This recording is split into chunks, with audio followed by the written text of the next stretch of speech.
For the past few years, Ricky Gervais, Stephen Merchant, and Carl Pilkington have been meeting regularly for a series of pointless conversations. This is one of them. Testing. Is that all right? Hello and welcome to the Ricky Gervais Show with me, Ricky Gervais, Stephen Merchant. Hello. And the little round-headed buffoon that is Carl Pilkington. All right.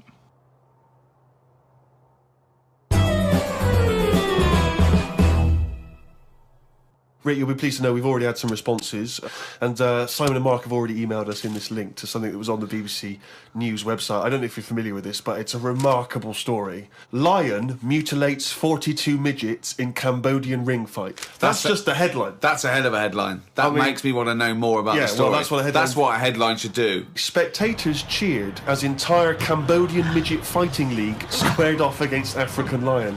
Tickets had been sold out 3 weeks before the much-anticipated fight.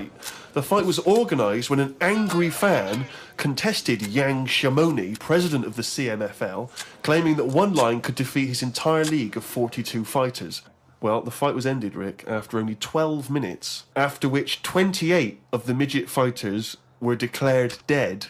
Right. While the other 14 suffered severe injuries, including broken bones, lost limbs, and they were basically unable to fight. But the lion wasn't hurt?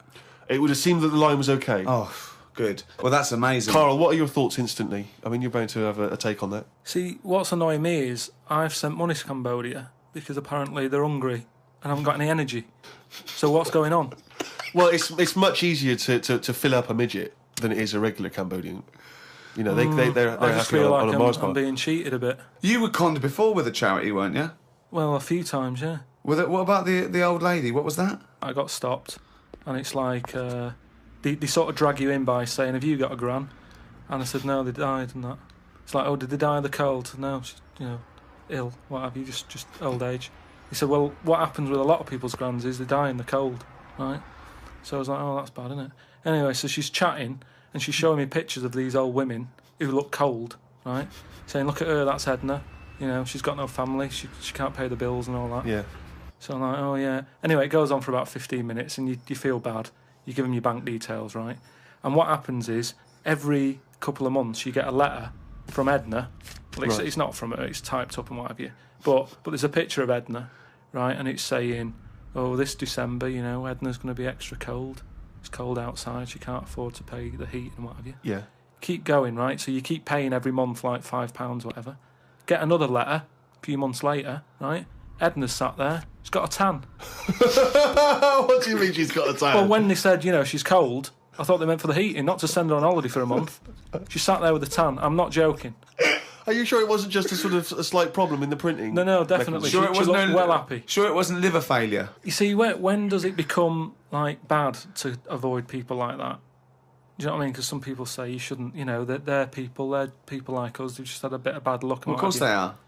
Yeah, I know, but I remember one on our estate, right? And she was a bit. What's the word that you can use? Because I don't want to offend anyone. But I'd say but sort of mental homeless. Is that a term? That's the official term. I think that is the new official term. It's mental homeless-itis. Right. So she lived on the estate and what have you, and she aged. How was she homeless if she lived on the estate? Well, she sort of decided to stay around there because I think people on the estate spoke to her more than people who had money. So this mental homeless woman on the estate, and what she used to do, right? She acted quite normal, and she used to always push like a pram around with her, right? Everyone was like, "She can't have a kid, can she?" Right? And she was dead happy every day. She was up and down, walking up and down the road. Anyway, one day she sort of walked past, right? Turned round and looked in the pram. There's a bucket with a face on it.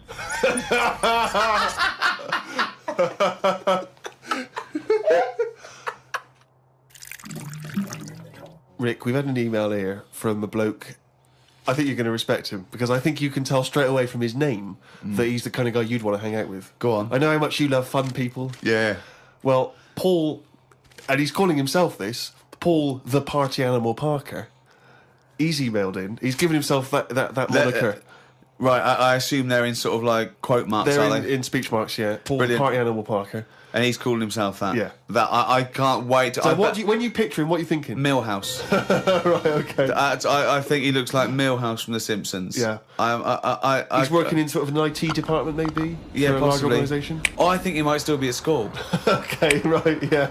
Yeah, I think. And this is the vital question. Do you believe him to be a party animal? I believe him to be a party animal is as much as a man with a long scarf that his mum knitted him to look like Doctor Who can be a party animal, yes. Do you think that when people are organising parties at his school, they're thinking the first person they got to get on the list and make sure he's guaranteed as You've a got guest to take Paul the is party animal. Parker. Because I bet he's got millions of affectations. I bet he wants to be known as the one that carries around a biscuit tin. Yeah. You know, he's got the scarf. He's the guy who only ever wears bowling shoes. It's his thing. It's his thing. He's a little bit kooky, it's his thing. And it is fairly interesting what he sent in. He's found this on the web. A Serbian man who has invented a sex machine for women. And he's appealing to Western women to test his device. It runs on a 390-volt electric engine, simulates sex, and has a 7.5-inch artificial penis. As soon as I read this, I was thinking... It's just imagining there going, oh, thanks for coming in, yeah, okay. So what's going to happen is there's a penis that's going to pop out from here and it's going to have sex with you. I'm going to stand behind the machine. I've got to stand behind here. There's a lot of dials and stuff. I don't want to bore you with. Well, why do you have to stand behind it? I can't. It's technical stuff, but I got to be behind the machine. But there's no penis on the robot at the moment. It's just a hole. No, don't worry. What'll happen is I'll switch the machine on. I'll go behind, and then a penis will appear. Will it be like a metal-looking penis? It will be a robotic penis, but it will seem like it's a regular fleshy human penis. So you've made this sort of like robotic penis look really realistic. It's really realistic. You will not be able to tell the difference between, say, the robot one and mine, for instance. Okay, well, I don't want to see yours. No, there's absolutely not. Because I've not come around here to have sex with a person. I know, you've come around to test the machine. Yeah, and that is exactly what you're going to get. Okay, like a piece of mechanical action. To a lot of people, sex is important, isn't it? You know what I mean? Not to you? Well, it serves a purpose. but what purpose? No. Because you don't want to have kids, so what purpose? Just you know... Something to do in the evening. Something to do, innit? When the telly's broke. But for years, like they've found stuff, haven't they? Machines from like Roman times that similar to that setup. No machines in Roman times. Like that though, the old sort of knob on a stick machine thing.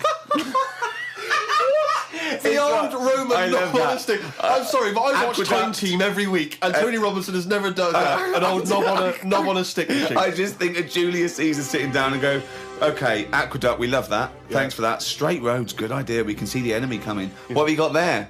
Well, I'm glad you've asked. Ploncticus. What have you got there? Wanklicus. What I've got here is a Yodi knob. And I've put that on the end of a stick. Oh, sticker's phallus. Okay, well done, Wanklicus. No. Well done. You are my new right-hand man, as they say. No, excellent. But they do stuff like that. You've been in the London Museum and that, and they've got sort of sex stuff from years ago. They've got like these metal pants that they used to wear. I don't know what that is. Metal pants? Yeah, sort of Is metal. that a chastity belt, you mean? They used to make women wear them so that they could... They had them for blokes as well, though. Metal pants for blokes? Yeah, why? I just think they sort of like sexy metal pants. I don't know what you mean with sexy metal pants. Well, they'll have to look because I haven't got it in front of me. It's just something I remember seeing, some sort of sexy metal pants that I used to wear. But what are you saying, sexy metal pants? Well, that was not British Museum, that was Soho. No, what I mean that was Old Compton Street. You were looking they in the shop always window. had to be ready for like battle and that, but these were a little bit sexy but protective at the same time. I love that. So, Lancelot, are you ready to face the Black Knight? Yeah. What do you think of these? Huh? I just want to look good on the battlefield. Will there be women watching, cheering us on? Well, you're not going to fight like that, are you? What about your I'm going to wear nothing except these sexy metal pants. But what about your chest is exposed? No, it's a good chest. I've been working out. Yeah, I know. But what I mean is, you want metal. I've actually been lifting up the round table every week. I just work out, do that about 4 times a day. But that machine, right? Why did it have to be a woman, or could they have got a little gay fella in? I don't know. Let me just check. It doesn't actually specify the small print here. I love that. Why do you want to see a little gay fella be... I don't want to see it. I'm just saying they're sort of more... Carl, why do you want... I don't want to see it. Why do you want to watch a gay man get buggered by a robot? I wasn't the one typing in gay machines on the internet finding stuff out about them. It's not a gay Steve was. machine. You just made it into a game machine. Yeah, he wanted to pleasure women with this machine. You're saying, can I see a little gay fellow get a robotic cock up his arse? You're the one requesting that, Carl I don't want Pilkington. that. I'm just saying that. You're the one that want to see gay men with metal stuff up their anus. No, what I'm saying is they're more up for a bit more experimentation than... What are you saying? Why is that the case? Why? Why'd you say that? No, they're just, you know, butt plugs and that. I mean, what I'm saying is... What, you can't just say butt plugs and that. I'm just saying that I reckon they'd be up for it. What do you know about butt plugs? I don't know anything about them. I just remember seeing an advert for some once in a sex shop. What are you doing? No, I wasn't. I was just walking past. I was walking past the sex shop and that. And Your eyes sort of looking. Why were you walking past a sex shop? Just because I was on the way to work and that, and I passed one, and there was a little sort of...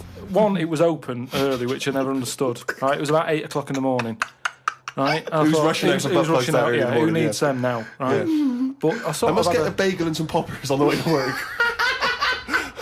But I walked past it, and it had like a little post-it note, or postcard type thing, and it was like, pop in now, buy an item, chuck in some free butt plugs. And I didn't know what they for. I'd never heard of them before. But all I'm saying is I've since found out what they do with them. What and do if they they do that with them, then give them a go on that.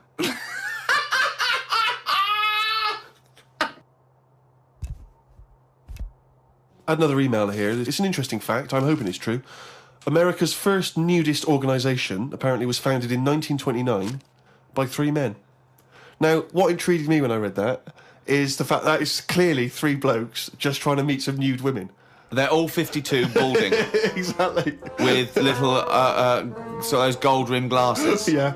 Yeah. And they're just wandering around, and it's all quite saggy down there, and they're just knocking on doors saying, we've just set up an organisation, it's perfectly above board, completely legitimate, it's a nudist organisation. You got any women in there that want to come and join us? Because we haven't got any female members at the moment.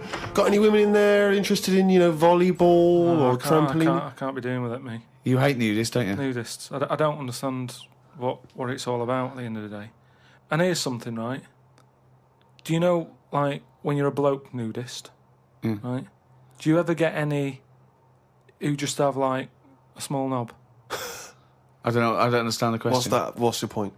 Well, are there any blokes who are knocking about who just have a normal-sized knob, or maybe a bit smaller than normal, who are happy wandering about showing off what they haven't got, if you know what I mean? I don't think nudists are just doing it because they're so proud of their knob. No, but there's got to be a little bit of that in it, isn't there?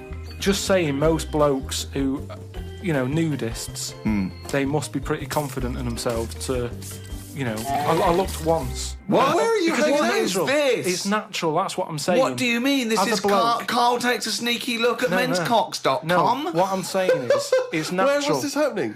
You were in a gym? No. A lot of guys are getting changed and you were just checking out their knobs. You're at your bedroom window with a pair of binoculars and there was a little fella across the road getting changed. I was at some night out once. Go on. So you were at heaven and you were in the toilet? It was some night out and some people come running on the stage, right? Some music started coming on and these 4 people ran out. It was 2 women, So 2 you were at a blokes. gay strip club? It wasn't gay in that, it was just a normal night out. Well, some sort of party night out. Right. These people come running on, right? You got 2 women, you got 2 blokes. Right. They whip their knickers off, the fellas whip their undies off. At the same time? Yeah, all at the same time. Was it like a choreographed thing? So that happened, and all I'm saying is, right, before I had a look at the woman's bits, right, I just had a little cheeky glance at the fellas. Why? Just checking it out, just seeing is everything normal down there. Why weren't your eyes drawn instantly to the ladies' bits? No, don't believe me, I had a look at that. All I'm saying. But you went to the guys first. I didn't know how long pants were going to be left off for. So you didn't want to miss your opportunity, is what you're saying? You saw a window of opportunity to see some men's bits, and you thought, I better take it. No, because this may never happen again. No. So what happened? So there's 2 women, 2 men, right? I don't know what sort of event this is where you're looking at anyone get their knickers and pants off. I don't know why you're looking at all. So you go right. There's knickers and pants off. Right. Let's check out the knob and testicles first. You're telling me you've never, like, when you've been in a gym or anything, you've not just sort of turned your head, had a look, and gone, all right, yeah, that's all right. Yeah. So let's just get this question right. Have we ever been in a gym and just taken a sneaky glance at a man's genitals? Is that your question to us? Right. For me, it's the same as when you see someone who's a bit odd 2 heads or whatever. Well, I'll be honest. If I was in a gym and a bloke came in with 2 heads, I'd look. I'd get a sneaky glance in the mirror. I'd go... Sorry, but you'd look at his genitals or his 2 heads? His 2 heads! Or would you sneaky look at the heads and then think, I wonder if he's got 2 cocks? And just... I'd have to have a look there. If I'll tell you what, and now I admit it, if I'm ever in a gym and a naked man with 2 heads walks in, I probably will check out the genitals as well, just to make sure that he's got 2 of everything. Can I tell you the thing that always freaks me out? I do sometimes go to the gym, and I live in North London, and the thing that always freaks me out is if there's an elderly man, often quite short. I'm always freaked out because there's at least 2 I'm aware of who've got very, very large penises. And I always find that really disturbing because sometimes you can't help but notice because it's like Godzilla coming through the change room. Do you know what I mean? So that I do admit that's the only instance where my eye has been naturally drawn to it. Do you know what annoys me in gyms? Where people walk round happily naked all the time whistling. They get weighed naked, pop a towel on and take off 3 ounces. How exact have those measurements got to be? Yeah. Do you know what I mean? Pop a towel on. I mean, unless you're going on the space shuttle, I reckon you could give or take a couple of stone. Yeah, exactly. Yeah. Absolutely right. Well, we've put that to bed. Carl, can I ask you a question? Go on. I know this is what a lot of the fans are already wondering. Is there going to be some monkey news today? There's got to be. Of course there is. Yeah? Yeah. All right. Question. Well, I'm worried because maybe this will steal your thunder. But Sarah has emailed this in, a chimp mauling under investigation. I know you're concerned, because this actually fuses 2 of our greatest features, Monkey News and Knob News, into one seamless whole. Oh. Investigators said they are trying to figure out how 2 chimpanzees that viciously attacked a visitor at an animal sanctuary escaped from their cage. This is the grim bit. The chimps chewed off a man's nose and severely mauled his genitals and limbs. Why did they go for his genitals? Both of them did as well. Eh? Both of them. Did you say 2 chimps? No, you're right. Yeah, it was chimpanzees too. Yeah, I don't know if see, both of them went. did it? They just saw that they're dangling away, and they You just go went, for the nose? Yeah. I go for his bollocks. And Now, what accent have they got there? I those don't chimps? know. Were they kind of New York gangster chimps? They're like soprano chimps. What happened to him anyway? Well, unfortunately, they were shot dead by the authorities. You see, that annoys me a bit. I know, well, again... What are you talking about? They're attacking people's gonads. I know, but they were happy in an African jungle a couple of years ago. That's what they do, isn't it? That is what they do. But why aren't they just sort of tranquilised? Where was Why this? have Was I this been in the zoo? accused like it was my fault? Just because I happen to be reading... Sarah, who emailed it in, someone who should be getting a It bollocking. just annoys me how one way it's kind of like, we're trying to save the pandas, and then the next day someone's shooting them or whatever. I've talked about this before, about St. George killed the last dragon, right? No, it didn't exist. It's the same thing, though. No, there's never been any dragons. No. It's a mythical creature. Well, you don't By know mythical, that. it means we made this up, like the unicorn. I don't even... What was your point about the dragon? What's that got to do with Because this? I'm saying out, like, why is it all right to be going around, going mental with a gun, shooting all the monkeys and killing them? Because one day we're going to run out. This was an animal sanctuary, though. So presumably they had quite a cushy time there, because most of the ones I've visited, they've always got it easy. They're hanging around on tyres, they got comfy chairs, they're wanking. They're going berserk, they're loving it. But hang on a minute, you've just answered your own question there. You said they're in a sanctuary, so they haven't had a good upbringing. So they're going to be a bit more, like, madder than other monkeys, aren't they? Because that's where the ill ones go, isn't it? Sorry, what do you understand by sanctuary? Well, I've been to one for seals. It's not like a borstal. Yeah, exactly. He thinks it's a borstal. It's like scum. That they did some bad stuff in the jungle, and they had a little monkey court, and they went, send him to borstal. Well, what is it then? No, it's a monkey sanctuary where it like a haven. Well, it's not a haven, is it? They've got a bullet in the head.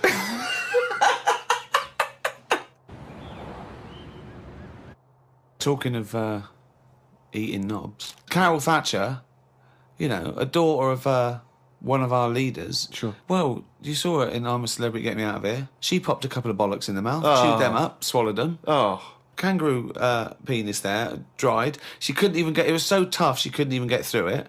And then she... eventually she eats it. What was it, like a pepperoni? Yeah. And she... What do you think of that, Carl? What, eating that sort of stuff? Yeah. I watch it. I like those little trial bits, right? Yeah.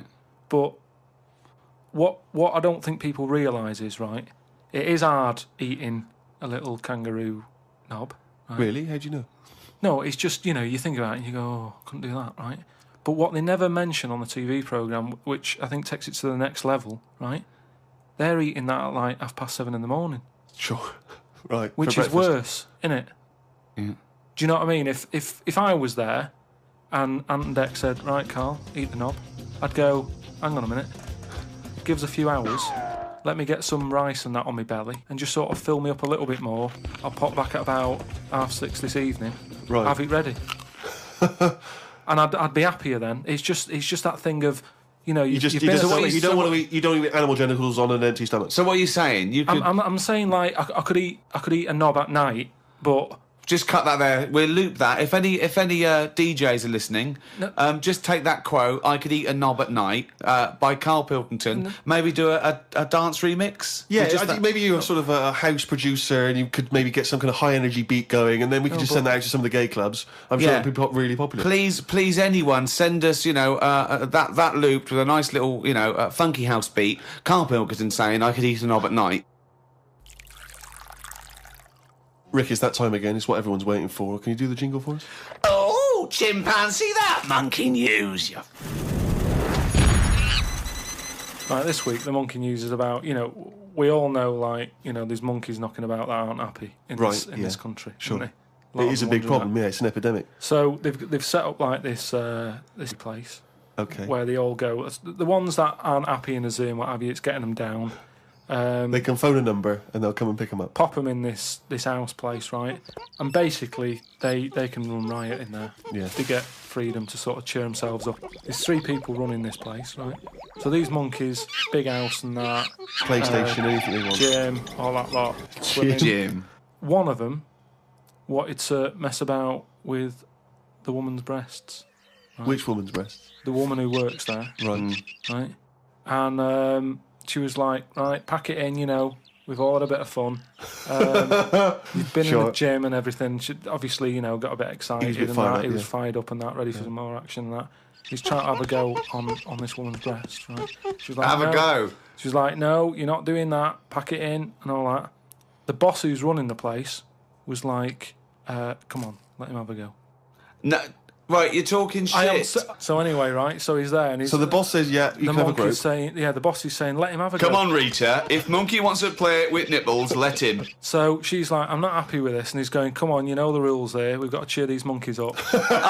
This is absolute We've bollocks. Actually, no, and in the end, because she didn't allow it to happen, the fella bloke sacked her, got someone else in. I want to see the advert he put in the Guardian media page. I love that. Woman wanted to let chimp feel tits whenever it wants. Well, it's all up there. You're talking absolute shit again. Well, we'll see. That is no way that happened.